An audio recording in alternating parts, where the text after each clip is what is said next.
ಮುಳುಗಡೆ ಸಂತ್ರಸ್ತರ ಸಮಸ್ಯೆ ಪರಿಹಾರಕ್ಕಾಗಿ ಆಗ್ರಹಿಸಿ ತಹಸೀಲ್ದಾರ್ ಮೂಲಕ ಜಿಲ್ಲಾ ಅಧಿಕಾರಿಗಳಿಗೆ ಮನವಿ ಸಲ್ಲಿಸಲಾಯಿತು. ಕೋಲಾರ ಪಟ್ಟಣದಲ್ಲಿ ಕರ್ನಾಟಕ ರಾಜ್ಯ ರೈತ ಸಂಘ ಹಾಗೂ ಹಸಿರು ಸೇನೆ ವತಿಯಿಂದ ಕೋಲಾರ ಪಟ್ಟಣದ ಮುಳುಗಡೆ ಸಂತ್ರಸ್ತರ ಸಮಸ್ಯೆಗಳಿಗೆ ಪರಿಹಾರ ಒದಗಿಸುವಂತೆ ಆಗ್ರಹಿಸಿ ಕೋಲಾರ ತಾಲೂಕು ರೈತ ಸಂಘದ ಅಧ್ಯಕ್ಷೆ ಸೋಮು ಬಿರಾದರ್ ನೇತೃತ್ವದಲ್ಲಿ ಕೋಲಾರ ತಹಸೀಲ್ದಾರರ ಮೂಲಕ ಜಿಲ್ಲಾ ಅಧಿಕಾರಿಗಳಿಗೆ ಮನವಿ ಸಲ್ಲಿಸಲಾಯಿತು. ಮನವಿ ಸಲ್ಲಿಸಿ ಮಾತನಾಡಿದ ಕರ್ನಾಟಕ ರಾಜ್ಯ ರೈತ ಸಂಘ ಹಾಗೂ ಹಸಿರು ಸೇನೆಯ ಸಂಘಟನೆ ರಾಜ್ಯ ಉಪಾಧ್ಯಕ್ಷ ಕಲ್ಲು ಸೊನ್ನಾದ್, ಕೃಷ್ಣಾ ನದಿ ಹಿನ್ನೀರಿನಿಂದ ಕೋಲಾರ ಗ್ರಾಮ ಮುಳುಗಡೆಯಾಗಿ 30 ವರ್ಷ ಕಳೆದು ಹೋದವು. ನಿವಾಸಿಗಳು ಮನೆ ಜಮೀನು ಕಳೆದುಕೊಂಡು ಪುನರ್ವಸತಿ ಕೇಂದ್ರದಲ್ಲಿ ಬಂದು ನೆಲೆಸಿದರು. ಆದರೆ ಇನ್ನೂವರೆಗೆ ಮೂಲ ನಿವಾಸಿಗಳಿಗೆ ಪುನರ್ವಸತಿ ಕೇಂದ್ರದಲ್ಲಿ ನಿವೇಶನ ಸಿಕ್ಕಿಲ್ಲ. ಸರ್ಕಾರಿ ಶಾಲೆ ರಸ್ತೆ ಪಕ್ಕದ ಜಾಗದಲ್ಲಿ ಸಡ್ ಹಾಕಿಕೊಂಡು ವಾಸವಾಗಿದ್ದಾರೆ. ಸರ್ಕಾರ ಅವರಿಗೆ ಪ್ಲಾಟ್ ಹಂಚಿಕೆ ಮಾಡುವಂತ ವ್ಯವಸ್ಥೆ ಮಾಡಬೇಕು. ಸಾವಿರಾರು ಜನರಿಗೆ ಅನುಕೂಲವಾಗಲೆಂದು ಮನೆ ಮಠ ಜಮೀನು ಕಳೆದುಕೊಂಡಿದ್ದೇವೆ. ಆದರೆ ನಿಜವಾದ ಸಂತ್ರಸ್ತರಿಗೆ ಪಟ್ಟಣ ಪಂಚಾಯತಿ ವತಿಯಿಂದ ತಮ್ಮ ನಿವೇಶನದ ಉತ್ತಾರಿ ಸಿಗುತ್ತಿಲ್ಲ.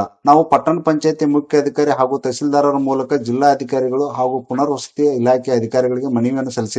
ಸಂತ್ರಸ್ತರ ಎಲ್ಲಾ ಸಮಸ್ಯೆಗಳಿಗೆ ಸೆಪ್ಟೆಂಬರ್ 16 ಒಳಗಡೆ ಪರಿಹಾರ ಒದಗಿಸಬೇಕು. ಇಲ್ಲವಾದರೆ ಮೂಲ ಸಂತ್ರಸ್ತರ ಹಾಗೂ ರೈತ ಸಂಘದ ವತಿಯಿಂದ ಪಟ್ಟಣ ಪಂಚಾಯತಿ ಮುಂದೆ ಧರಣಿ ಸತ್ಯಾಗ್ರಹ ಮಾಡಬೇಕಾಗುತ್ತದೆ ಎಂದು ಎಚ್ಚರಿಸಿ ಮಾತನಾಡಿದರು. ಕಲಿನಾಥ ದೇವರು ದಿಗಂಬರ ಸಂಸ್ಥಾನ ಮಠ ಅವರಿಗೆ ಸ್ವಾಗತ ಮಾಡ್ತಾ ಇವತ್ತು ನಮ್ಮ ಮನವಿಯ ಮುಂದುವರೆದ ಭಾಗ ಶೀಘ್ರವಾಗಿ ಸಂಬಂಧಪಟ್ಟಿರ್ತಕ್ಕಂಥ ಎಲ್ಲ ಸಂತ್ರಸ್ತರಿಗೆ ನೀವು ನ್ಯಾಯ ಕೊಡಿಸುವಂತ ಕೆಲಸ ಆಗಬೇಕು. ಮೂಲಭೂತ ಸೌಕರ್ಯಗಳಾಗಬೇಕು. ಇವೆಲ್ಲ ಸಮಸ್ಯೆಗಳನ್ನ ನೀವು ಬಗೆಹರಿಸಿದ್ರೆ 16ನೇ ತಾರೀಕಿಗೆ ಒಂದು ಐತಿಹಾಸಿಕ ಹೋರಾಟ ಮಾಡಕ್ಕೆ ಹಿಂದಿರುಗಿಲ್ಲ ಅಂತಕ್ಕಂಥ ಮಾತನ್ನು ಹೇಳ್ತಾ ಈಗ ಇಲ್ಲಿ ಕೂಡಿರುವಂಥ ಎಲ್ಲ ನನ್ನ ರೈತ ಬಾಂಧವರಿಗೂ ಮತ್ತು ನಮ್ಮ ಮಠದ ಗುರುಗಳಿಗೂ ಕೂಡ ನಮಸ್ಕಾರ ಹೇಳುತ್ತಾ, ಮಾನ್ಯ ತಹಸೀಲ್ದಾರ್ ಸಾಹೇಬರು ಕೂಡ ನಾವು ಅವರಿಗೂ ಕೂಡ ಅಭಿನಂದನೆಗಳನ್ನ ಹೇಳುತ್ತಾ, ಈಗ ನಮ್ಮ ಏನು ಆಲಮಟ್ಟಿ ಜಲಾಶಯಕ್ಕೆ ಜಮೀನನ್ನು ಮನೆಯನ್ನು ಕಳ್ಕೊಂಡ ಏನು ನಿರಾಸೆ ಆಗಿ ನಾವು ಇವತ್ತು ಸಾರ್ವಜನಿಕರಿರಲಿ, ಇವತ್ತು ಬಡ ಕೂಲಿ ಕಾರ್ಮಿಕರಿರಲಿ, ಇವತ್ತು ಎಲ್ಲರಿಗೂ ಇದೊಂದು ಅನ್ಯಾಯ ಆಗೈತಿ. ಅದಕ್ಕಾಗಿ ಇವತ್ತು ಕರ್ನಾಟಕ ರಾಜ್ಯ ರೈತ ಸಂಘ ಹಸಿರು ಸೇನೆ ಹಾಗೂ ಚುನ್ನಪ್ಪಣ್ಣ ಪೂಜಾರಿ ಅವರ ಒಂದು ಏನು ನೇತೃತ್ವದಲ್ಲಿ ಒಂದು ಹೋರಾಟವನ್ನು ಹಮ್ಮಿಕೊಂಡೆವು. ಇದನ್ನು ಈ 30 ವರ್ಷದಿಂದ ಇನ್ನೂ ಕೂಡ ಉದ್ದಾರ ಕೊಡೋಕ್ಕಾಗಿಲ್ಲ ಸರ್ಕಾರಕ್ಕೆ. ಈಗ ಉದಾಹರಣೆಗೆ ನಾವು ಇದೊಂದು 2 ವರ್ಷದಿಂದ ಕೊಳತಿ ಗ್ರಾಮದ 80 ಮನೆಗಳಿಗೆ ಮನೆ ಕಟ್ಟಿಕೊಟ್ರೆ ಸರ್ಕಾರ, ಅವಕ್ಕೂ ಕೂಡ ಇನ್ನೂ ತನಕ ಒಂದು ಉದ್ದಾರಿ ಕೊಡೋಕ್ಕಾಗಿಲ್ಲ. ಅದಕ್ಕಾಗಿ ಇವೆಲ್ಲ ಏನು ಮುಳುಗಡೆಗೆ ಸಂಬಂಧಪಟ್ಟಾಗ ನಮ್ಮ ತಾಲೂಕಿನಲ್ಲಿ, ಕೋಲಾರ ತಾಲೂಕಿನಲ್ಲಿ ಅನ್ಯಾಯ ಆಗೈತಿ, ಅದನ್ನು ಸರಿಪಡಿಸ್ಬೇಕು. ಇನ್ನು ಇವರಿಗೆ ಡೇಟ್ ಕೊಡು, ಟೈಮ್ ಕೊಡುವಂಥ ಬ್ಯಾಡ ಅಂತೇಳಿ ಅಪರ. ಅದಕ್ಕೆ 16ನೇ ತಾರೀಕಿಗೆ ಪಟ್ಟಣ ಪಂಚಾಯತಿ ಒಂದು ವೇದಿಕೆಯನ್ನು ತಯಾರು ಮಾಡಿ ಅಲ್ಲೇ ನಾವು ಎಲ್ಲ ಸಾರ್ವಜನಿಕರು ಮತ್ತು ಎಲ್ಲ ರೈತರು ಸೇರಿಕೊಂಡು ಅಲ್ಲಿ ಹೋರಾಟ ಕುಂದಿರ್ತೇವೆ.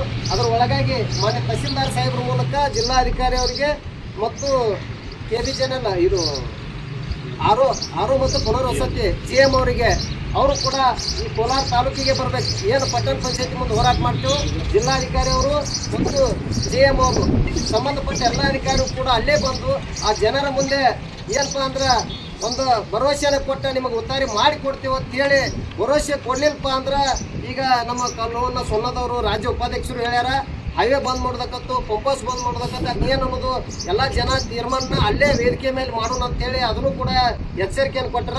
ಅದಕ್ಕಾಗಿ ಎಲ್ಲ ನಮ್ಮ ಸುತ್ತಮುತ್ತಲಿನ ಏನು ಮುಳುಗಡೆ ಸಂತ್ರಸ್ತರದೆವು ಮತ್ತು ಇನ್ನು ನಮ್ಮ ಎಲ್ಲ ಕೋಲಾರ ತಾಲೂಕಿನ ರೈತ ಬಾಂಧವರು ಹೆಚ್ಚಿನ ಸಂಖ್ಯೆ ಒಳಗೆ ಕೂಡಿ 16ನೇ ತಾರೀಕಿಗೆ 10 ಗಂಟೆಗೆ ಮುಂಜಾನೆ ಪಟ್ಟಣ ಪಂಚಾಯತಿ ಮುಂದೆ ಎಲ್ಲರೂ ಕೂಡಬೇಕಂತೇಳಿ ತಮ್ಮ ಎಲ್ಲರ ಮೂಲಕ ಹೇಳಾಗ್ತೇವೆ.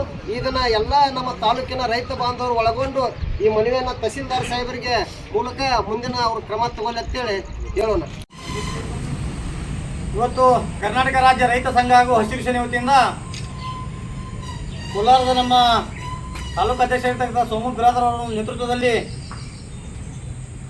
ಕೋಲಾರದ ಪುನರ್ವಸತಿಯ ಒಂದು ಹಲವಾರು ಸಮಸ್ಯೆಗಳ ನಿಮಿತ್ತವಾಗಿ ಪಟ್ಟಣ ಪಂಚಾಯತಿಯ ಮುಖ್ಯಾಧಿಕಾರಿಗಳ ಮೂಲಕ ಆಲಮಟ್ಟಿಯ GM ಇಲಾಖೆ ಅಂದರೆ ಮಾನ್ಯ ಮಹಾವ್ಯವಸ್ಥಾಪಕರು ಪುನರ್ವಸತಿ ಹಾಗೂ ಪುನರ್ವಸತಿ ನಿರ್ಮಾಣ ಹಾಗೂ ಪುನರ್ವಸತಿಯ ಒಂದು ಭೂ ಸ್ವಾಧೀನ ಕೃಷ್ಣಾ ಮೇಲ್ದಂಡೆ ಯೋಜನೆಯ ಇಲಾಖೆಗೆ ಒಂದು ಮನವಿಯನ್ನು ಸಲ್ಲಿಸ್ತಾ ಇದ್ದೀವಿ.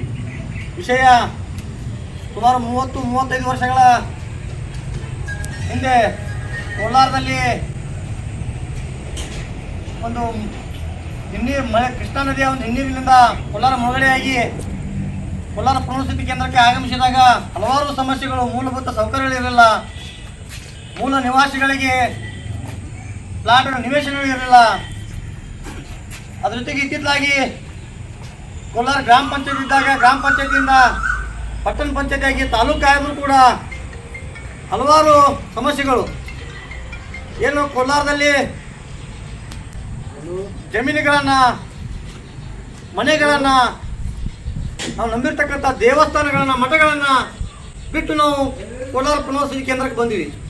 ಆದರೆ ಇಲ್ಲಿಯವರೆಗೂ ಕೂಡ ಮೂಲ ನಿವಾಸಿಗಳಿಗೆ ಇನ್ನೂ ಸಾವಿರಾರು ಜನರಿಗೆ ಇಲ್ಲಿ ಪ್ಲಾಟ್ ಸಿಕ್ಕಿಲ್ಲ. ಎಲ್ಲ ಬೇರೆ ಬೇರೆ ಸರ್ಕಾರಿ ಶೆಡ್ಗಳಲ್ಲಿ ಬೇರೆ ಬೇರೆ ರೋಡ್ಗಳಲ್ಲಿ ಶೆಡ್ಗಳು ಹಾಕ್ಕೊಂಡು ಅದಾರ. ಅವರೆಲ್ಲರಿಗೂ ಕೂಡ ಪ್ರತ್ಯೇಕವಾಗಿ ಏನು ಬಾಗಲಕೋಟೆಯಲ್ಲಿ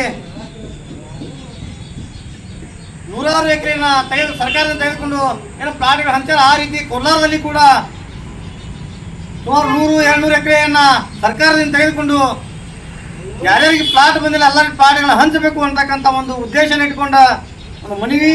ಅದ್ರ ಜೊತೆಗೆ ಏನು CID ತನಿಖೆ ಆಯಿತು.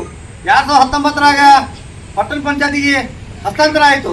2022ರಾಗ ವಿಶೇಷ ಜಿಲ್ಲಾಧಿಕಾರಿಗಳ ಒಂದು ತನಿಖಾ ತಂಡ, ಆ ತನಿಖಾ ತಂಡದಲ್ಲಿ ಏನು ಕೋಲಾರದಲ್ಲಿ ಅವ್ಯವಹಾರ ಆಗ್ಯಾವ ಅಂತಕ್ಕಂಥ ಒಂದು ವಿಷಯ ಇಟ್ಕೊಂಡ ಈ ಸಂತ್ರಸ್ತ ಮ್ಯಾಗ ದಬ್ಬಾಳಿಕೆ ಮಾಡಕತ್ತಾರೆ ಅಧಿಕಾರಿಗಳು. ಒಂದು ಸಣ್ಣ ಹೆಸರು ತಪ್ಪಾದರೂ ಉತ್ತಾರಿ ಕೊಡಂಗಿಲ್ಲ. ಒಂದು ಪ್ಲಾಟ್ಗಳು ಇವತ್ತು ಬಂದಿಲ್ಲ ಅಂದ್ರೂ ಬಂದು ನಿಜವಾದ ಫಲಾನುಭವಿಗಳಿಗಿದ್ರು ಕೂಡ ಸಣ್ಣ ಪುಟ್ಟ ತಪ್ಪುಗಳು ಹಿಡಿದು ನಿಮ್ಗೆ ಪುಟ್ಟ ಉತ್ತಾರಿ ಕೊಡಂಗಿಲ್ಲ, ರದ್ದು ಮಾಡ್ತೀವಿ. ಇದು ಭಾಳ ದಬ್ಬಾಳಿಕೆ ಅನಿಸ್ತದೆ. ಯಾಕಂದ್ರೆ ನಾವೆಲ್ಲ ಆಸ್ತಿಗಳು ಕಳ್ಕೊಂಡು ಇಲ್ಲಿ ಒಂದು ಹೊಸ ಜೀವನವನ್ನು, ಯಾಕಂದ್ರೆ ಸಾವಿರಾರು ಲಕ್ಷಾಂತರ ರೈತರಿಗೆ ಭೂಮಿ ನೀರಾವರಿ ಆಗಿ ಅಂತಕ್ಕಂಥ ಉದ್ದೇಶದಿಂದ ನಾವೆಲ್ಲ ಭೂಮಿ ಕಳ್ಕೊಂಡಿವಿ, ಎಲ್ಲರಿಗೂ ನಾವು ಬೆಳಕು ಕೊಟ್ಟಿವಿ. ಆದರೆ ಇಲ್ಲ ಮೂಲ ಸಂತ್ರಸ್ತರಿಗೆ ನಮ್ಮ ಕೋಲಾರದಲ್ಲಿ ಸಾವಿರಾರು ಜನರಿಗೆ ಉತ್ತಾರಿಗಳ ಪ್ಲಾಟ್ಗಳಿಲ್ಲ. ಸಾವಿರಾರು ಜನರ ಒಂದು ಉತ್ತಾರಿಗಳಲ್ಲಿ ತಪ್ಪಿದ್ರೆ ಅಂದ್ರೆ ಹೊಸ ಉತ್ತಾರಿನ ಪಡೆಯಂಗಿಲ್ಲ. ಇವೆಲ್ಲವನ್ನ ಇಟ್ಕೊಂಡು ನಾವು ಇವತ್ತು ಮನವಿ ಕೊಡಾಕತ್ತೀವಿ. ಈಗಾಗಲೇ ತಹಶೀಲ್ದಾರ್ ಮೂಲಕ ನಾವು ಸರ್ಕಾರಕ್ಕೂ ಕೊಟ್ಟಿವಿ. ಈಗ ಪಟ್ಟಣ ಪಂಚಾಯತ್ ಮುಖಾಂತರ GM ಅವರಿಗೆ ಮನವಿ ಕೊಡಾಕತ್ತೀವಿ. ಶೀಘ್ರವಾಗಿ ಏನು ನಾವು ನಮ್ಮ ಬೇಡಿಕೆಗಳನ್ನ ಸ್ಪಂದನೆ ಮಾಡಬೇಕು. ಸ್ಪಂದನೆ ಮಾಡದಿದ್ರೆ ನಾವು ಏನು ಸೆಪ್ಟೆಂಬರ್ ತಿಂಗಳ, ಇದು ಆಗಸ್ಟ್ ತಿಂಗಳು, ಸೆಪ್ಟೆಂಬರ್ ತಿಂಗಳ 16ನೇ ತಾರೀಕುವರೆಗೂ ನಾವು ಗಡುವು ಕೊಡ್ತೀವಿ. ಸೆಪ್ಟೆಂಬರ್ 16ಕ್ಕೆ ನಮ್ಮ ಎಲ್ಲ ಸಮಸ್ಯೆಗಳನ್ನ ಬಗೆಹರಿಸಿದ್ರೆ ನಾವು ಉಗ್ರವಾದಂಥ ನಮ್ಮ ಎಲ್ಲ ಸಾವಿರಾರು ಮೂಲ ಸಂತ್ರಸ್ತರ ಒಂದು ನೇತೃತ್ವದಲ್ಲಿ, ರೈತ ಸಂಘದ ಒಂದು ನೇತೃತ್ವದಲ್ಲಿ ನಾವು ಪಟ್ಟಣ ಪಂಚಾಯತಿ ಮುಂದೆ ನಾವು ಧರಣಿ ಕೊಡ್ತೀವಿ. ಸಮಸ್ಯೆ ಬಗೆಹರಿಸಿದ್ರೆ ನಾವು ನಾವು ರಾಷ್ಟ್ರೀಯ ಹೆದ್ದಾರಿಗಳನ್ನ ಬಂದ್ ಮಾಡೋಕ್ಕೂ ಹಿಂಜರಿಯುವುದಿಲ್ಲ. ದಯವಿಟ್ಟು ಈ ಮನವಿ ಮೂಲಕ ನಾವು ವಿನಂತಿಯನ್ನು ಮಾಡ್ಕೊತೀವಿ. ಶೀಘ್ರವಾಗಿ ಇಲ್ಲಿರ್ತಕ್ಕಂಥ ಸಂತ್ರಸ್ತರಿಗೆ ನೀವು ನ್ಯಾಯ ಕೊಡಬೇಕು. ಯಾರ್ಯಾರಿಗೆ ಮೂಲ ನಿವಾಸಿಗಳಿಗೆ ಯಾರ್ಯಾರಿಗೆ ಪ್ಲಾಟ್ಗಳಿಲ್ಲ ಪ್ಲಾಟ್ ಹಂಚಬೇಕು. ಹೆಚ್ಚುವರಿ ಜಾಗ ತಗೋರಿ. ಯಾಕಂದ್ರೆ ಇಡೀ ಮುಳುಗಡೆ ಏರಿಯಾದಾಗ ಬಾಗಲಕೋಟೆ ಬಿಟ್ಟರೆ 2ನೇ ದೊಡ್ಡ ಊರು ಅಂದರೆ ಅದು ಕೋಲಾರ. ಈ ಕೋಲಾರ ನೀವು ದೊಡ್ಡ ಊರಾಗಿದ್ದಂದ್ರೂ ಕೂಡ ನೀವು ಹೆಚ್ಚುವರಿ ಯಾವುದೇ ಒಂದು ಜಾಗ ಇಲ್ಲ. ಸರ್ಕಾರಿ ಯಾವ ತಾಲೂಕು ಆದಮೇಲೆ ಸರ್ಕಾರಿ ಆಫೀಸ್ ಆಗಬೇಕಂದ್ರೆ ಒಂದು ಜಾಗ ಇಲ್ಲ. ಸರ್ಕಾರಿ ಮೂಲ ಒಂದು ಸಂತ್ರಸ್ತರಿಗೆ ಕೂಡ ಒಂದು ಉತ್ತರ ಇಲ್ಲ. ಆ ನಿಟ್ಟಿನಲ್ಲಿ ನೀವು ಏನು ಹೆಚ್ಚುವರಿ ನೀವು ಜಾಗ ತಗೋರಿ. 100 ಎಕರೆ 200 ಎಕರೆ ತಗೋರಿ. ಮೊದಲ ಗ್ರಾಮ ಪಂಚಾಯತ್ ಇದ್ದಾಗ ನಾವು ಎಲ್ಲ ಭೂಮಿ ಕಳ್ಕೊಂಡಿವಿ. ಗ್ರಾಮ ಪಂಚಾಯತ್ ಆಗಿ ಪಟ್ಟಣ ಪಂಚಾಯತ್ ಆಗಿ ಪಟ್ಟಣ ಪಂಚಾಯತ್ ತಾಲೂಕು ಆಯ್ತು. ತಾಲೂಕಾದ್ರೂ ಕೂಡ ಇನ್ನೂ ನಮ್ಗೆ ಹಲವಾರು ಬೇಡಿಕೆಗಳಿಲ್ಲವರು. ಅದಕ್ಕೆ ನಾವು ಹೋರಾಟ, ಇದು ಐತಿಹಾಸಿಕ ಹೋರಾಟ ಆಕತಿ. ಸಂಬಂಧಪಟ್ಟಿರ್ತಕ್ಕಂಥ ಅಧಿಕಾರಿಗಳು ನಮ್ಮ ಗುರ್ಲಾಪುರ ಹೋರಾಟ, ನಮ್ಮ ಗುರ್ಲಾಪುರದ ನಾವು ಮಾದರಿ ಹೋರಾಟ ಮಾಡಿ ಯಶಸ್ವಿಯಾಗಿ ಈ ಕೋಲಾರದಾಗಿರ್ತಕ್ಕಂಥ ಸಂತ್ರಸ್ತರ ಸಮಸ್ಯೆಗಳನ್ನ ನೀವು ಬಗೆಹರಿಸಿದ್ರೆ 2ನೇ ಗುರ್ಲಾಪುರ ಹೋರಾಟ ಕೋಲಾರ ಆಗ್ತೈತಿ. ನೀವು ಅದಕ್ಕೆ ಸ್ಪಂದನೆ ಮಾಡಬೇಕು. ಬರುವಂತ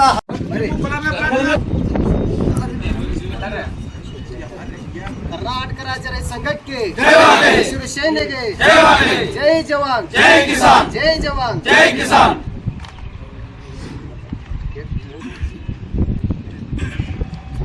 ಇವತ್ತು ಕರ್ನಾಟಕ ರಾಜ್ಯ ರೈತ ಸಂಘ ಹಾಗೂ ಹಸಿರು ಸೇನೆ ವತಿಯಿಂದ ಕೋಲಾರ ಪುನರ್ವಸತಿ ಕೇಂದ್ರದಲ್ಲಿ ಏನು ಸುಮಾರು 30 ವರ್ಷ 35 ವರ್ಷಗಳ ಹಿಂದೆ ಕೋಲಾರ ಹಳೆ ಕೋಲಾರದಿಂದ ನಾವೆಲ್ಲ ಜಮೀನುಗಳನ್ನು, ಮನೆ ಮಠಗಳನ್ನು, ನಂಬಿರ್ತಕ್ಕಂಥ ದೇವಸ್ಥಾನಗಳನ್ನು ಎಲ್ಲ ತೊರೆದು ಆ ಕೃಷ್ಣಾ ನದಿಯ ಹಿನ್ನೀರಿನಿಂದ ಮುಳುಗಡೆಯಾಗಿ 2099-2000 ಇಸ್ವಿಯಲ್ಲಿ ಇಲ್ಲಿ ಬಂದಾಗ ಯಾವುದೇ ರೀತಿಯ ಮೂಲಭೂತ ಸೌಕರ್ಯಗಳಿರಲಿಲ್ಲ. ಇವತ್ತು ಆ ಘಟನೆಯಾಗಿ 30 ವರ್ಷ ಆಯಿತು.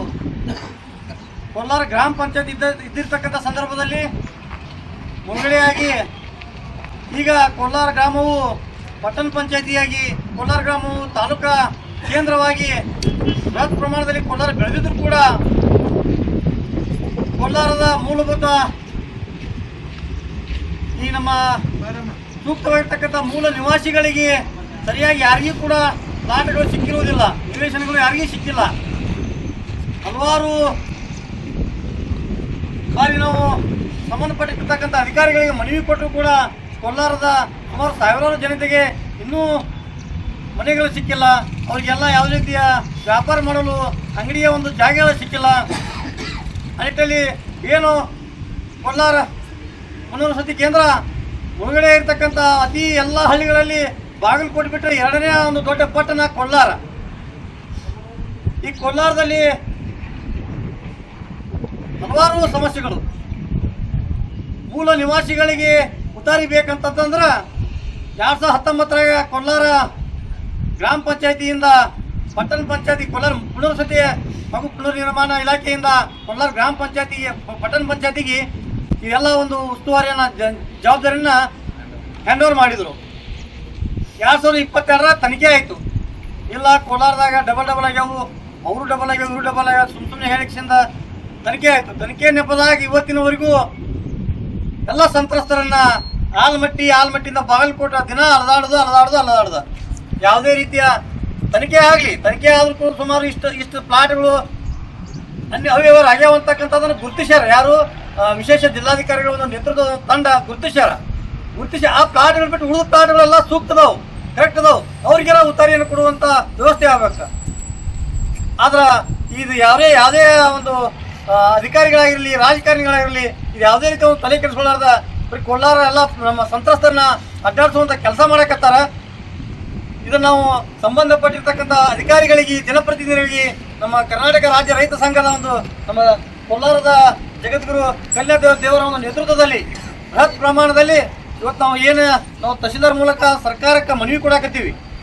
ಶೀಘ್ರವಾಗಿ ನೀವು ಇಲ್ಲಿಯ ಸಮಸ್ಯೆಗಳನ್ನ ಬಗೆಹರಿಸಬೇಕು.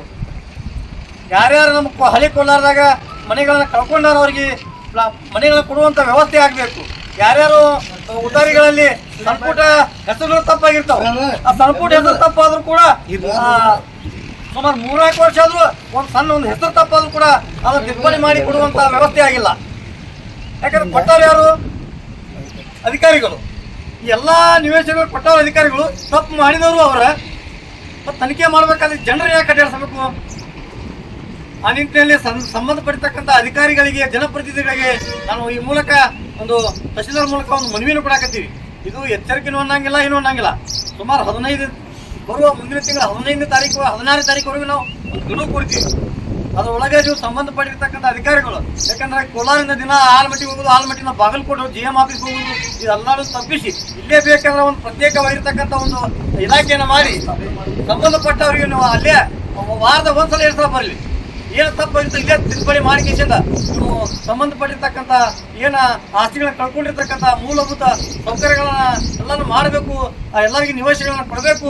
ಇನ್ನು ಹಲವಾರು ಸಾವಿರಾರು ಜನರಿಗೆ ನಮ್ಮ ಊರಾಗ ಪ್ಲಾಟ್ಗಳಿಲ್ಲ. ಪ್ಲಾಟ್ಗಳು ಸರ್ಕಾರಿ ಜಾಗದಾಗ ಶೆಡ್ಗಳು ಹಾಕೊಂಡು ಅದಾರ, ಅವನು ಕೂಡ ಕಿಚ್ಚುವಂಥ ವ್ಯವಸ್ಥೆ ನಡೆದೈತಿ. ಇವೆಲ್ಲ ಆದಾಗ ರೈತರು ಅನ್ಯಾಯ ಭಾಳ ಆಗ್ತದೆ. ಆ ನಿಟ್ಟಿನಲ್ಲಿ ನೀವೇನು ಸಂಬಂಧಪಟ್ಟ ಎಲ್ಲ ಕೆಲಸಗಳನ್ನ ಶೀಘ್ರವಾಗಿ ಮಾಡಬೇಕು ಅಂತಕ್ಕಂಥ ಒಂದು ತಹಶೀಲ್ದಾರ್ ಮೂಲಕ ಬೇಡಿಕೆ. ಬರುವಂತ ಮುಂದಿನ ತಿಂಗಳು 16ನೇ ತಾರೀಕಿಗೆ ನಮ್ಮ ರಾಜ್ಯಾಧ್ಯಕ್ಷರಾಗಿರ್ತಕ್ಕಂಥ ಚುನಾಪನ ಪೂಜಾರಿ ಅವರು, ಶಶಿಕಾಂತ್ ಗುರೂಜಿಯವರ ಒಂದು ನೇತೃತ್ವದಲ್ಲಿ, ನಮ್ಮ ಕೋಲಾರದ ಪರಮ ಪೂಜಾ ಕಲ್ಯಾಣ ದೇವರ ಒಂದು ನೇತೃತ್ವದಲ್ಲಿ ನಾವು ಬೃಹತ್ ಪ್ರಮಾಣದ ಸುಮಾರು ಸಾವಿರಾರು ಸಂತ್ರಸ್ತರೊಂದಿಗೆ ನಾವು ಹೋರಾಟ ಮಾಡಬೇಕಾಗ್ತದೆ. ಶೀಘ್ರವಾಗಿ ಇದಕ್ಕೆ ಸ್ಪಂದನೆ ಮಾಡಿ ಏನು ತಪ್ಪಾಗಿದೆ ತಿದ್ದುವಂಥ ಕೆಲಸ ಮಾಡಬೇಕು. ಮತ್ತು ಬಾಗಲಕೋಟೆ ಕೂಡ ಮುಳುಗಡೆಯಾಗಿ ಸಂತ್ರಸ್ತದಾರ ಇಲ್ಲಿ ಅದಾರ. ಅಲ್ಲಿ ಅದರ ನೀವು ಪ್ರತ್ಯೇಕವಾಗಿ 100-200 ಎಕರೆ ತೊಗೊಂಡು ಪ್ಲಾಟ್ ಹಚ್ತೀರಿ. ಕೋಲಾರಕ್ಕೆ ಹಾಕಿದ ಈ ತಾರತಮ್ಯ ಮಾಡ್ತೀರಿ. ಎಲ್ಲ ಜನಪ್ರತಿನಿಧಿಗಳು ಎಚ್ಚೆತ್ಕೊಂಡು ಇನ್ನು ನೀವು ಬೇಕಂದ್ರೆ ಯಾಕೆ ಇವೆಲ್ಲ ಪ್ಲಾಟ್ಗಳನ್ನ ರದ್ದು ಮಾಡಕತ್ತಾರ. ಏನೋ ಸಣ್ಣ ಸಮಸ್ಯೆ ಪ್ಲಾಟ್ ರದ್ದು ನೋಟಿಸ್ ಏನಿದೆ ಅರ್ಥ? 30 ವರ್ಷ 96 ಮಾಡಿರ್ತಕ್ಕಂಥ ಆದೇಶ ಒಂದೇನೋ ಆದೇಶ ಕಾಪಿ ಅವ್ರು ಕೊಟ್ಟಿಲ್ಲ ಅಂದ್ರೆ ಆ ಆದೇಶ ಕಾಪಿ ಎಷ್ಟು ದಿವಸ ಯಾಕೆ ಬರ್ತೈತಿ? ಆ ಬರ್ದಿನ ಬಂದಿರ್ತಾವೆ, ಮನ್ಯಾಗ ಹೊಲಿಯುವಂಥವ್ರು ಯಾವಾಗ ತಪ್ಪಿರ್ತಾವೆ, ಕಳೆದು ಹೋಗಿರ್ತಾವೆ. ಒಂದು ಸಣ್ಣ ಆದೇಶ ಕಾಪಿ ಇಲ್ಲಾಂದ್ರೆ ಅದು ಉತ್ತಾರಿ ರದ್ದು. ಅದು ಉತ್ತಾರಿ ರದ್ದು ಅಂದ್ರೆ ನಿಮಗೆ ಒಂದು ಸಪ್ರೇಟ್ ಪ್ರತ್ಯೇಕವಾಗಿ ಸರ್ಕಾರಿ ಜಾಗನ ತೆಗೆದುಕೊಂಡು ನೀವು ಇಲಾಖೆ ಮಾಡಬೇಕು, ಜನರಿಗೆ ಹಂಚಬೇಕು ಅಂತಕ್ಕಂಥ ಉದ್ದೇಶ ಇಲ್ಲ. ನಿಮ್ಗೆ ಇಲ್ಲೇ ಇರೋದು ಯಾವ ರದ್ದು ಮಾಡೋದು ಇಲ್ಲೇ ನೀವು ಸರ್ಕಾರಿ ಆಫೀಸ್ಗಳು ಮಾಡಬೇಕಂತಕ್ಕಂಥ ಒಂದು ಹುನ್ನಾರ ಐತಿ. ಅದಕ್ಕೆ ನಾನು ದಯವಿಟ್ಟು ಮನವಿಯನ್ನು ಮಾಡ್ಕೊತೀವಿ. ನೀವು ಶೀಘ್ರವಾಗಿ ಬರುವ ಒಂದು 16ನೇ ತಾರೀಕು ಒಳಗೆ ಏನೋ ಸಮಸ್ಯೆಗಳನ್ನು ನೀವು ಬಗೆಹರಿಸಬೇಕು. ಇಲ್ಲ ಅಂದ್ರೆ ನಾವು ಉಗ್ರವಾದಂಥ ಹೋರಾಟ ಮಾಡ್ತೀವಿ. ಕೋಲಾರ ಪಟ್ಟಣ ಪಂಚಾಯತಿ ಮುಂದೆ ನಾವು ಹೋರಾಟ ಮಾಡ್ತೀವಿ. ಮುಂದೆ ಅದಕ್ಕೆ ಸ್ಪಂದನೆ ಮಾಡಲಿಲ್ಲ ಅಂದ್ರೆ ನಾವು ರಾಷ್ಟ್ರೀಯ ಹೆದ್ದಾರಿಗಳನ್ನ ಬಂದ್ ಮಾಡುವುದು ನಾವು ಹಿಂಜರಿದಿಲ್ಲ ಅಂತಕ್ಕಂಥ ಮಾತನ್ನ ಹೇಳ್ತಾ ಈಗ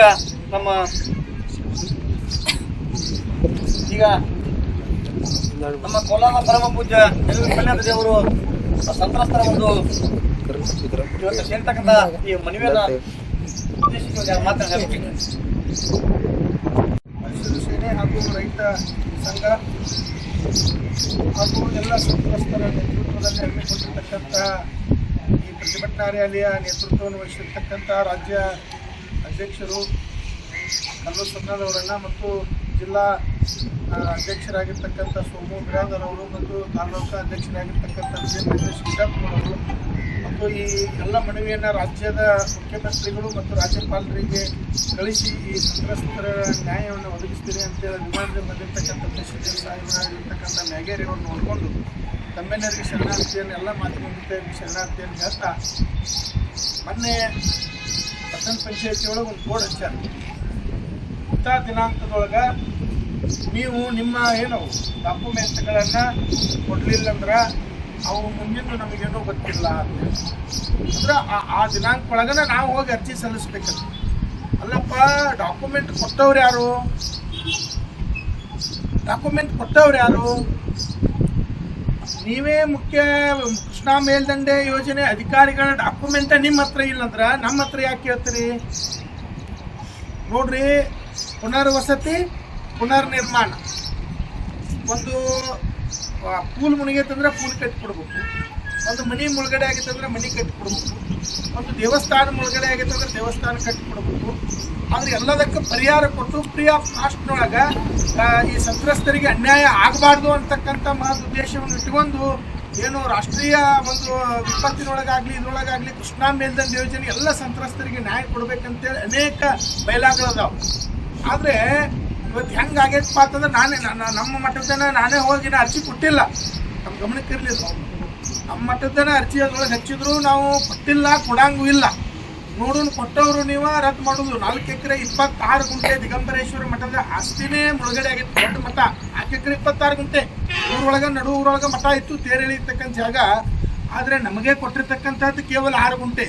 ಅದರೊಳಗೆ ನೀವು ತಂದುಕೊಡ್ರಿ, ಇದನ್ನ ಮಾಡ್ರಿ ಅಂತ ಹೇಳಿ ಹಿಂದಿನ ಪೀಠಾಧಿಪತಿಗಳ ಲಿಂಗೈಕ್ಯಾಗಿ 20 ವರ್ಷ ಆಯ್ತು. ಡಾಕ್ಯುಮೆಂಟ್ ಲೆಟರ್ ನಮಗೇನು ಗೊತ್ತಾ?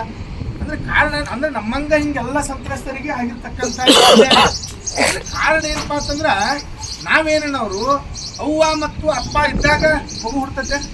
ಅವ್ವ ಅಪ್ಪ ಎಷ್ಟೇ ವಿಷಯ ಹಡಿದ್ರು ಲಗ್ನ ಎಷ್ಟು ಹೊತ್ತಿಗಾದ್ರು ಅಂತೇಳಿ ನಮಗೇನು ಗೊತ್ತಿರ್ತದೆ ಹುಟ್ಟಿದವ್ರಿಗೆ? ನೋಡಪ್ಪ, ಕೊಟ್ಟವ್ರು ಯಾರು? ನೀವೇ ಅಧಿಕಾರಿಗಳು. ನಮ್ಗೆ ಕೊಟ್ಟವ್ರು ನೀವ, ನಮಗೆ ತೊಗೊಂಬಂದು ಕೊಡ್ರಿ, ಅದನ್ನ ಇಷ್ಟೇ ದಿನಾಂಕದೊಳಗೆ ಮಾಡ್ರಿ ಅಂತೇಳಿ. ಅದನ್ನ ನಾ ಒಂದು ಹೇಳ್ತೀನಿ ನೋಡ್ರಿ, ಸುಮ್ಮ ಕೂತಾರ.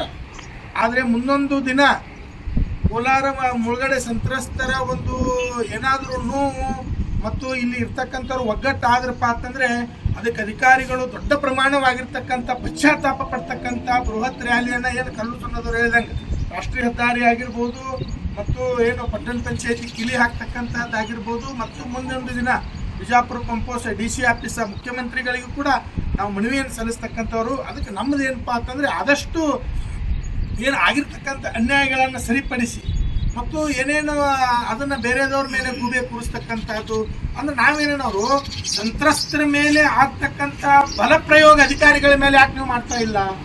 ನೋಡಪ್ಪ, ಸಂತ್ರಸ್ತರಿಗೆ ಆಯಾ ವಿಷಯಗಳಿಗೆ ಏನೇನು ಕೊಟ್ಟಿರಿ ಅಂತೇಳಿ ನೀವೇ ಅವ್ರಿಗೆ ಕೇಳಿದ್ರೆ ಅವರೇ ನಿಮಗೆ ತಂದು ಕೊಡ್ತಾರೆ. ಸಂತ್ರಸ್ತರು ಹೋಗಿ ಅವ್ರಿಗೆ ಯಾಕೆ ಕೊಡಬೇಕು? ಯಾವ ಪ್ಲಾಟ ಯಾರ್ಯಾರಿಗೆ ಯಾವ ವಿಷಯಗಳು ಕೊಟ್ಟಿ ಅಂತೇಳಿ ಅಧಿಕಾರಿಗಳು ಅಂದ್ರೆ ಏನದು ಬಾಗಲಕೋಟೆ ಆಫೀಸ ಮತ್ತು RO ಆಫೀಸ ಅವ್ರಿಗೆ ಕೇಳಿದ್ರೆ ಅವರೇ ಕೊಡ್ತಾರಲ್ಲ, ಸಂತ್ರಸ್ತರ ಯಾಕೆ ತಂದು ಕೊಡ್ಬೇಕು ನಿಮಗೆ? ಅದಕ್ಕೆ ನಮ್ಮದು ಏನಪ್ಪಾ ಅಂತಂದ್ರೆ ಆಗ್ತಕ್ಕಂಥ ಅನ್ಯಾಯವನ್ನ ಸರಿಪಡಿಸಬೇಕು. ಮತ್ತು ಇಷ್ಟು ದಿವಸ ಏನು ಹಸಿರು ಸೇನೆದವರು ಮತ್ತು ರೈತ ಸಂಘದವರು ಯಾವುದೇ ನಿರ್ಧಾರಗಳನ್ನು ತಗೊಂಡ್ರೆ ಅವ್ರು ಪ್ರತಿಯೊಂದು ಯಶಸ್ವಿ ಮಾಡ್ಯಾರ. ಅದಕ್ಕೆ ನಾವು ಜೋರಾದ ಚಪ್ಪಾಳೆ ತಟ್ಟೋದವ್ರಿ. ಈಗ ಇವತ್ತು ಕಪ್ಪು ಹೋರಾಟ ಆಗಿರ್ಬೋದು ನೋಡ್ರಿ. ಇಡೀ ರಾಜ್ಯ ಅಷ್ಟೇ ಅಲ್ಲ, ಮುಖ್ಯಮಂತ್ರಿನೇ ಹೋಗಿ ಮಂತ್ರಿಗಳ ಹತ್ರ ಹೋಗಪ್ಪ, ಅವ್ರ ಹತ್ರ ಹೋಗಿ ಅವ್ರನ್ನ ಸುಮ್ಮ ಕುಂದ್ರಿಸಿ ಅವ್ರು ಹೇಳಿದಟ್ಟು ಕೊಟ್ಟು ಬಾ ಅಂತೇಳಿ 300 ರೂಪಾಯಿ ಹೆಚ್ಚುವರಿ ರೊಕ್ಕ ಕೊಟ್ಟರು. ಅಂದರೆ ಅಂಥ ತಾಕತ್ತರ ಅದು ರೈತರ ಸಂಘದೊಳಗೆ ಐತಿ, ಹಸಿರು ಸೇನೆ ಒಳಗೆ ಐತಿ, ಅವ್ರ ನೇತೃತ್ವದೊಳಗೆ ಪ್ರತಿಭಟನೆ ನಡೆದೈತಿ. ಅದಕ್ಕೆ ನಾವೇನವರು ಸಂತ್ರಸ್ತರಿಗೆ ಆಗ್ತಕ್ಕಂಥ ಕಷ್ಟಗಳನ್ನು ನೀವೇ ಅಧಿಕಾರಿಗಳು ಅವ್ರಿಗೆ ಪಗಾರ ಕೊಟ್ಟ ನೇಮಕ ಮಾಡಿ ಅವರಿಗೆ ಇಟ್ಕೊಂಡಿರಿ ಸರ್ಕಾರದಿಂದ. ಅವ್ರಿಗೆ ಹೇಳಿ ಆಯಾ ವಿಷಯಗಳಿಗೆ ಏನು ಕೊಟ್ಟಿರಿ ಅಂತೇಳಿ ಇಸ್ಕೊಂಡು ನಮ್ಮ ಮುಖ್ಯ ಸಂತ್ರಸ್ತರಿಗೆ ಈ ಕೃಷ್ಣಾ ಮೇಲ್ದಂಡೆ ಯೋಜನೆ ಮತ್ತು ಎಷ್ಟೋ 1,000 ಎಷ್ಟೋ ಮಂದಿ ಮೇಲೆ FIR ಮಾಡ್ಯಾರ. 1717 ಮಂದಿ ಮೇಲೆ FIR. ನಾ ಏನತ್ತೀನಿ, ನೀವು ಕರೆ ಗಂಡಸರಾಗಿದ್ರಿ ಅಂದ್ರೆ ಸಂತ್ರಸ್ತರ ಮೇಲೆ ಮಾಡು FIR ಅಧಿಕಾರಿಗಳ ಮೇಲೆ ಮಾಡ್ಬೇಕಾಗಿತ್ತು. ಅಲ್ಲಪ್ಪ ನೋಡ್ರಿ, ನಾವು ಕಳ್ಕೊಂಡೇವು, ನಾವು ಅನಕ್ಷರಸ್ತ್ರ ಅಧಿಕಾರಿಗಳನ್ನ ಎಜುಕೇಶನ್ ಮೇಲೆ ನೀವು ನೇಮಕ ಮಾಡಿರ್ತೀರಿ. ಮತ್ತ ಈ ಮುಖ್ಯ ಸಂತ್ರಸ್ತರಿಗೆ ಅವ್ರು ಕೊಟ್ಟವ್ರು ಯಾರು? ಪ್ರಮಾಣ ಪತ್ರ ಅಧಿಕಾರಿಗಳು. ನೀ ಯಾವ ಆಧಾರ ಮೇಲೆ ಕೊಟ್ಟಿಪ್ಪ ಇಟ್ಟು ಸರ್ಕಾರ ಪಗಾರ ತಗೋತಿ ಅಂತ ಹೇಳಿ ಕರೆ ನೀವು ಗಂಡಸರಾದ್ರೆ ಅವ್ರ ಮೇಲೆ FIR ಮಾಡ್ಬೇಕ ಅಲ್ರಿ? ನಾವು ಭೂಮಿ ಕಳ್ಕೊಂಡೇವು, ಇದು ಮಠ ಕಳ್ಕೊಂಡೇವು, ತಿನ್ನಾಕ ಅನ್ನಿಲ್ಲ, ಎಲ್ಲ ಇದ್ದ ಭೂಮಿ ಒಟ್ಟು ಹೋಗೈತಿ. ಅಲ್ಲಿ ಮತ್ತೆ FIR ಮಾಡಿ ಅಂಜಿಸ್ತಕ್ಕಂಥ ಕಾರ್ಯ ಇದು ಆಗ್ಬಾರ್ದು ಅಂತಕ್ಕಂಥದ್ದು. ಇದಕ್ಕೆ ಶಾಪಕ್ಕೆ ನೀವು ತಟ್ಟಬೇಕಾಗತ್ತೆ. ಅದಕ್ಕೆ ನೀವೇನು ಇವರು ಏನು ಮಾಡಿರ್ತಕ್ಕಂಥ ಎಲ್ಲ FIRಗಳನ್ನು ಅವನ್ನ ಏನು ಮಾಡಬೇಕು? ನಿಷ್ಕ್ರಿಯ ಮಾಡಬೇಕು, ರದ್ದು ಮಾಡಬೇಕು ಮತ್ತು ಆಗ್ತಕ್ಕಂಥ ಅನ್ಯಾಯವನ್ನು ಸರಿಪಡಿಸ್ಬೇಕು. ನೀವು FIR ಮಾಡ್ರಿ, ನೋಡ್ರಿ ನೀವು ಕೊಟ್ಟಿರ್ತಕ್ಕಂಥದ್ದು ನಿಮ್ಗೆ ತಪ್ಪೈತೆ ಅಂತೇಳಿ ಯಾವ ವಿಷಯಗಳಿಗೆ ಯಾವ ಅಧಿಕಾರಿಗಳಿದ್ರು ಅಂಥವ್ರ ಮೇಲೆ FIR ಮಾಡ್ರಿ. ಅದು ಇದ್ದಿದ್ದು ಏನು ಸತ್ಯಾಂಶ ಹೊರಗೆ ಬರ್ತೈತಿ ಅಂತಕ್ಕಂಥದ್ದನ್ನ ನಾ ಈ ಸಂದರ್ಭದೊಳಗೆ ಹೇಳ್ತಾ, ಮತ್ತು ಆಗ್ತಕ್ಕಂಥದ್ದನ್ನ ತಾವೆಲ್ಲರೂ ಕೂಡ ಅವತ್ತು ನಾವು ದೊಡ್ಡ ಪ್ರಮಾಣದಲ್ಲಿ ಕೂಡಿ ಏನು ಒಂದು ಗಡುವು ಕೊಟ್ಟಾರ ನಮ್ಮ ಕಣ್ಣೂರು ಸಣ್ಣದವರು 14ನೇ ತಾರೀಕು ಅಷ್ಟರೊಳಗೆ ನೀವು ಮಾಡಿದ್ರಪ್ಪ ಅಂತಂದ್ರೆ 100% ನಾವು ಈ ಪ್ರತಿಭಟನೆ ಹಿಂಪಡಿತೇವೆ. ಅದಕ್ಕೆ ನಾವು ಸರ್ಕಾರಕ್ಕೆ ಮತ್ತು ಈ ಭಾಗದ ಎಲ್ಲರಿಗೂ ಹಿರಿಯ ಅಧಿಕಾರಿಗಳಿಗೆ ವಿನಂತಿ ಮಾಡ್ತೀನಿ, ದಯವಿಟ್ಟು ಈ ನಮಗೆ ಆಗ್ತಕ್ಕಂಥ ಅನ್ಯಾಯವನ್ನು ಸರಿಪಡಿಸ್ರಿ ಅಂತ. ಓಂ ಶ್ರೀ ಭಾಗ್ಯವಂತಿ ಜ್ಯೋತಿಷ್ಯಾಲಯ, ಭಾಗ್ಯವಂತಿ ಆರಾಧಕರು ಪಂಡಿತ್ ರಾಘವೇಂದ್ರ ಜೋಶಿ. ಸಮಸ್ಯೆಗಳಾದ ಉದ್ಯೋಗದಲ್ಲಿ ತೊಂದರೆ, ಪ್ರೀತಿಯಲ್ಲಿನ ಮೋಸ, ಸ್ತ್ರೀ ಪುರುಷ ಪ್ರೇಮ ವಿಚಾರ, ಗಂಡ ಹೆಂಡತಿ ಕಿರಿಕಿರಿ, ಇಷ್ಟಪಟ್ಟವರು ನಿಮ್ಮಂತೆ ಆಗಲು, ಗಂಡ ಪರಸ್ತ್ರೀ ಸಹವಾಸ ಬಿಡಿಸಲು, ಪ್ರೀತಿ ಪ್ರೇಮಕ್ಕೆ ಮನೆಯವರ ಅಡ್ಡಿ, ಸಾಲದ ಬಾಧೆ, ಕೋರ್ಟ್ ಕಚೇರಿ, ಎಷ್ಟೇ ಸಂಪತ್ತಿದ್ದರೂ ಮನಃಶಾಂತಿ ಕೊರತೆ, ಮಾಟ ಮಂತ್ರ, ಆಸ್ತಿ ವಿಚಾರ, ಶತ್ರುನಾಶ, ಅತ್ತೆ ಸೊಸೆ ನಾದಿನಿ ಕಿರಿಕಿರಿ, ಇನ್ನೂ ನಿಮ್ಮ ಜೀವನದ ಯಾವುದೇ ಸಮಸ್ಯೆ ಇರಲಿ, ಎಷ್ಟೇ ಕಠಿಣವಾಗಿರಲಿ, ಶ್ರೀ ಭಾಗ್ಯವಂತಿ ಪೂಜಾ ಶಕ್ತಿಯಿಂದ ಶಾಶ್ವತ ಪರಿಹಾರ ಮಾಡಿಕೊಡುತ್ತಾರೆ. ಫೋನಿನ ಮುಖಾಂತರ ಶಾಶ್ವತ ಪರಿಹಾರ, 100% ಶಾಶ್ವತ ಪರಿಹಾರ. ದೂರದ ಊರಿನವರಿಗೆ ದೂರವಾಣಿ ಹಾಗೂ ವಾಟ್ಸ್ಆಪ್ ಮೂಲಕ ಸಂಪರ್ಕದಲ್ಲಿರುತ್ತಾರೆ. ಓಂ ಶ್ರೀ ಭಾಗ್ಯವಂತಿ ಜ್ಯೋತಿಷ್ಯಾಲಯ. ಒಂದು ಕರೆ ನಿಮ್ಮ ಜೀವನ ಬದಲಿಸಬಹುದು. ನಿಮ್ಮ ಸಮಸ್ಯೆಗಳ ಫೋನಿನ ಮೂಲಕ ವಿಶೇಷ ಪರಿಹಾರ ಮಾಡಲಾಗುವುದು. ಸಂಪರ್ಕಿಸಿ 9901238550.